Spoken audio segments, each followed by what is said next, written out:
Welcome to The Explainer. Today, we're diving into the awakening, tradition, architecture, and the human soul. We're actually going on this incredible journey right into the personal library of Professor Abdel Wahed El-Wakil. And you might think studying architecture and civilization is just about looking at old bricks and buildings. But his massive collection of heavily studied texts, it spans science, economics, theology, philosophy, the whole shebang. Unpacking this library is really about uncovering the hidden, deep forces that shape our societies, our environments, and our very souls. We're going to see how true, deep knowledge actually protects humanity. Let's get into it. So, at the very core of the professor's philosophy is this absolutely powerful question. How do we convince the imprisoned lion to return to the forest? Think about that metaphor for a second. We, modern humanity, we're that lion. We are kind of living in this cage of technological amnesia, completely disconnected from our natural, holistic environment. We're trapped in the mud of modernity. The ultimate goal for all these researchers, philosophers, and architects is figuring out the answer to this exact puzzle of salvation. How do we break out of this artificial cage and get back to our natural state of being? Well, the key to unlocking that cage is something called deep reading.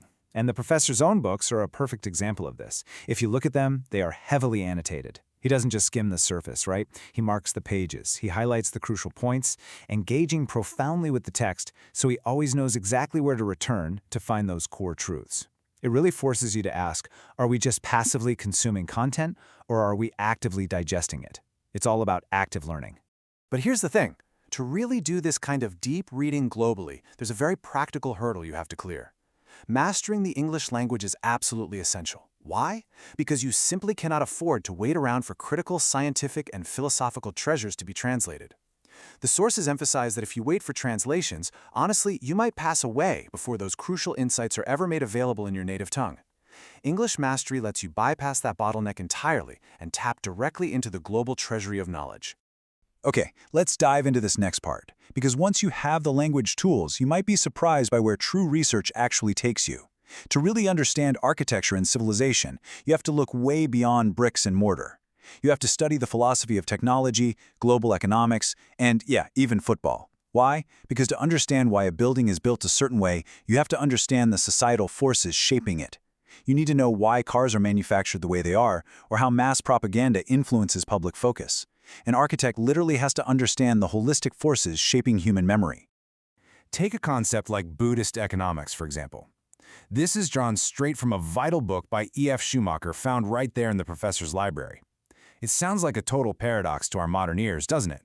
But it fundamentally challenges the assumption that modern Western technology and economics are the only valid models. It basically argues that economics shouldn't just be a standardized global export. Instead, every single culture possesses its own economic paradigm and appropriate technology based on its values. It proves we can balance our economic needs without losing our cultural identity. And assuming Western tech is the only way has actually created a growing existential threat that echoes all throughout history. Look at this timeline. It starts back in the 19th century with the Luddites in England fighting against new weaving machines because they saw technology severing humans from their livelihood.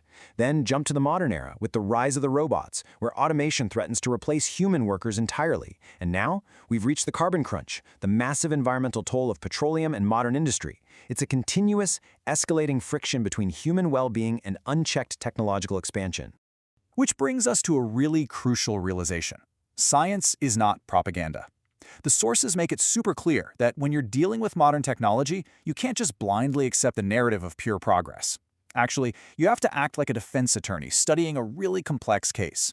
Technology might be presented to you as totally innocent, but in reality, it could be guilty of destroying the environment or severing cultural ties. As a researcher, you have to critically analyze the evidence before adopting the tools of modernity. And that circles us right back to that surprising point about football. Philosophers like José Ortega y Gasset highlight how mass entertainment is often utilized purely as a distraction. You build massive global stadiums, whip up these fierce sporting loyalties, and it actually serves to distract populations from thinking deeply about their heritage. It keeps the public's focus totally away from preserving the soul of their civilization, replacing meaningful cultural continuity with manufactured rivalries that leave a society hollow. This distraction from our heritage actually alters how we understand time itself. The sources share this beautiful story where the prophet drew a circle and a straight line to explain life. The circle, that represents cyclical time, the biological life of a village. It's driven by the repetitive seasons, planting, harvesting, life and death, with no recorded history. But the straight line represents linear time, the life of a city. When a major event happens, it creates a historical timeline, introducing memory and turning a simple village into a civilization. Which perfectly frames this powerful insight from philosopher Paul Ricoeur: a city without history is like a man with amnesia. Think about it. If you remove history from a human being, you remove their memory, essentially erasing their identity. The exact same thing applies to a civilization. Without a connection to its past, a society completely loses its bearings. If you take nothing else away from this, remember that preserving history is absolutely essential for the mental health and survival of any society. But hey, what if your society doesn't build permanent cities? Nomadic Bedouins offer a fascinating alternative. Since they are constantly moving and obviously can't carry stone monuments on their camels, they developed what we can call portable history. For them, poetry and meticulously memorized family trees totally take the place of physical architecture. This ensures that even without a static city, their historical timeline and cultural memory remain entirely intact. Now, when cultures do build, this idea of embedding meaning takes on a divine scale, especially in Islamic architecture through the muqarnas. This isn't just decoration. In Islamic heritage, geometry is considered the language of God. Everything in the universe follows divine geometric rhythms, and the muqarnas, those stunning honeycomb-like vaulted ceilings, are a direct reflection of this. They visually represent the profound mathematical and spiritual order of the universe right there in physical space. And the depth of this ancient knowledge? It is mind-blowing. Modern scientists recently used highly advanced electron microscopes to discover these complex geometric formations in nature called quasi-crystalline patterns. But here is the incredible part. Researchers have found that ancient Islamic builders were already utilizing these exact same deep mathematical patterns in their architectural design centuries ago. Without microscopes, these ancient engineers somehow grasped and applied the hidden geometry of the natural world directly onto their walls. Because this knowledge was so incredibly advanced, traditional architecture is often packed with hidden meaning. For instance, the crescent and the lale, the tulip, are deeply interconnected symbols in Islamic and Ottoman heritage that convey profound spiritual truths. But these symbols also served a protective purpose. Throughout history, guilds of builders developed secret visual symbols and spoken languages, known as argot. They had to do this to protect their advanced knowledge and their lives from rigid religious or political persecution. The architecture literally contains a hidden language. A modern hero who totally understood the power of this tradition was the legendary Egyptian architect Hassan Fathi. In his groundbreaking book, Architecture for the Poor, Fathi actively resisted the trend of importing expensive, standardized concrete from abroad, which, let's be real, often just lined the pockets of middlemen.